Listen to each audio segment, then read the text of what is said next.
ለእግዚአብሔር ትገዛ ዘንድ ወደ ገዳም ብትሄድ ሰውነትን ለመከራ አዘጋጅ፣ ልብህንም በምግባር አቅና፣ መከራንም ታገዝ፣ አትፍራ። በመከራም ብትጨነቅ አትጠራጠር፣ ነገር ግን እግዚአብሔርን ተከተለው። በኋላ በፍጻሜ ዘመንም ክብርን ትበዛ ዘንድ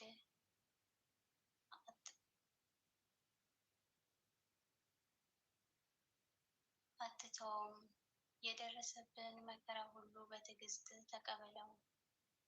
ወርቅ በእሳት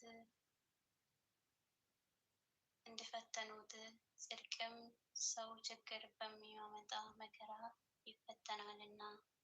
ገንዘብ በተቸገርክ ወራትም መከራውን ታገስ፣ እግዚአብሔርንም እመነው እንጂ